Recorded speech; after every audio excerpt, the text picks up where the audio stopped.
100 सिंहासन भी और जो मिले, और जो असली राजभर समाज सुहेलदेव जी का वंशज होगा तो 100 सिंहासन को लात मार देगा, लेकिन इस तरह से हरकत नहीं करेगा।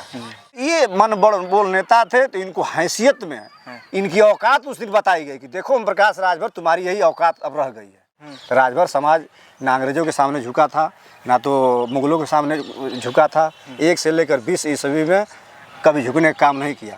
घोसी लोकसभा में एक वीडियो बहुत तेजी से वायरल हो रही है, और वो वीडियो ओम प्रकाश राजभर के लाडले बेटे अरविंद राजभर के, वो बीजेपी से यहाँ से प्रत्याशी बनाए गए हैं। आपने वीडियो देखा भी होगा।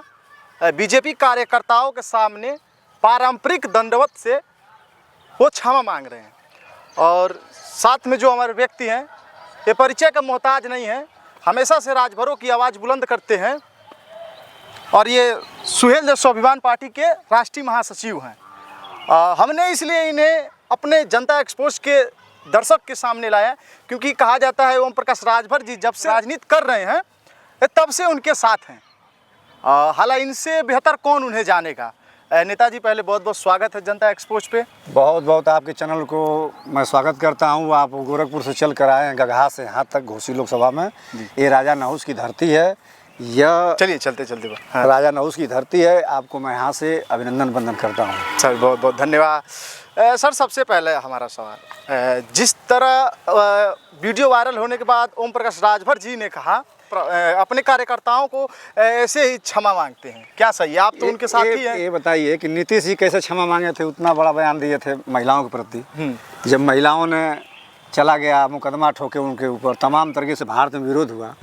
संसद भवन में देखता हूँ महिलाओं पर अभद्र टिप्पणी कोई सांसद कर देता है तो किस तरह से माफ़ी मांगता है, उस तरह से माफ़ी मांगने का एक सिस्टम अलग होता है। पहली बार तो बेचारे माफ़ी मांग ही रहे हैं, वहाँ तक तो चलिए ठीक है, चल जाता है भाई, चलिए आप चुनाव लड़ रहे हैं, चुनाव मैदान में।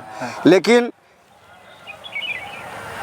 घुटना टेको, घुटना भी टेक लिया, सर पटको, सिर्फ नाक रगड़वाना ही तो बाकी रह गया था। यदि कह देते हो वहाँ तो छोड़ दिए, कह देते कि नाक रगड़ो तो नाक भी रगड़ दिए होते।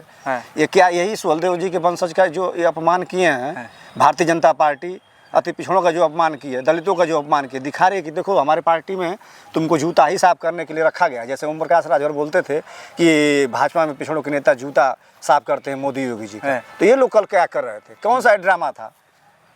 और इन लोग का बयान मैं सुन रहा हूँ बाप बेटों का जो आ रहा है कि हमने जनता से आशीर्वाद लिया। अरे कार्यकर्ता थे, आशीर्वाद लेने में कोई हंसता है? कहता कि जाओ यशस्वी भवा, कहता है ना। लेकिन वहाँ लोग सब खिखिया कर हंस रहे हैं कि जो इन्होंने ब्राह्मण राजपूत को, तमाम सारे जातियों को जो पानी पी पी कर जो गाली इन्होंने दिया था, अनाप शनाप बका था, भाजपाइयों को जूता मारने की बात किया था, स्पष्ट रूप से माँ बहन गाली दिया था।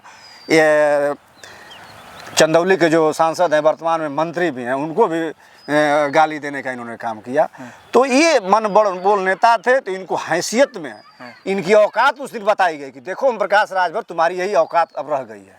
इनकी हालात तो 4 तारीख के बाद ये होगी, 4 जून के बाद। ये सिर्फ चुनावी मंत्री हैं, चुनावी मंत्री के बाद इनका काम वहाँ से समाप्त है, और इनको ऐसे हाँसी पर लाकर भारतीय जनता पार्टी खड़ी करेगी कि जितना इन्होंने मोदी जी को बड़का सांड और योगी जी को जो लड़का सांड बनाए थे, और गुजरात भेजने की बात कर रहे थे, सरंगी बजाने की, आप ही के गोरखपुर से हम भी गोरखपुर, वहाँ सरंगी बजाने की बात करते थे, घंटा बजाने की बात करते थे, उसी चीज़ का तो बदला लिया जा रहा है इनके साथ। और इनके साथ खुद भाजपा ही नहीं है, वो क्यों भाई कोई अपना गाली सुनकर कोई इनको वोट देने जा रहा है? अरे भाजपा भी इनके साथ नहीं है, सब कार्यकर्ता बस यहीं से बोल रहे हैं, यहाँ के नीचे से दूसरा है वो लोग हैं। हाँ, सिर्फ ये गले के ऊपर से ही भाजपा ही बोल रहे हैं। और जो अब वो भी बेचारे तो कार्यकर्ता नेता हैं, क्या फिर गाली देने? ये तो फिर वही कमाई करेंगे, ये मानेंगे नहीं, ये मानने वाले नहीं है, बदजुबान है, सिर्फ बदजुबान इनका बोलकर मीडिया में बने रहने का यह इनका जो है कि ये ड्रामा है।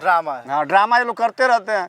अभी तो घुटना टेकवा है ना, कल देखिएगा और इनसे कुछ करवाने वाले लोग हैं। घोसी में क्या देख रहे हैं, क्योंकि पहले उपचुनाव में यहाँ से वो जा चुके हैं ओम प्रकाश राजभर जी, फिर उनके लड़के को यहाँ से प्रत्याशी बनाया गया। क्या है घोसी की समीकरण? घोसी उपचुनाव में तो टेस्ट हो, देखबे कि आप उपचुनाव में टेस्ट हो गया है। घोसी चुनाव में तो लहर थी, लेकिन लोकसभा में कहर थी। और जो ये हरकत ये लोग भारतीय जनता पार्टी ने पिछड़ों के साथ किया है, हमारे समाज के साथ जो किया है। राजभर समाज ना अंग्रेजों के सामने झुका था, ना तो मुगलों के सामने झुका था। 1 से लेकर 20 ईस्वी में कभी झुकने का काम नहीं किया। लेकिन यह एक मात्र सीट पाने के लिए, एक सीट पर उम्मीदवार बनाने के लिए ये जो घुटने टेकने का जो इन्होंने हरकत किया, यह सुहलदेव के वंशजों का, सारे राजभर समाज का, मोस्ट बैकवर्ड पिछड़ों का, पीडीए का सारा ये अपमान उस दिन कर दिया। 100 सिंहासन भी और जो मिले, और जो असली राजभर समाज सुहलदेव जी का वंशज होगा तो 100 सिंहासन को लात मार देगा, लेकिन इस तरह से हरकत नहीं करेगा। हालांकि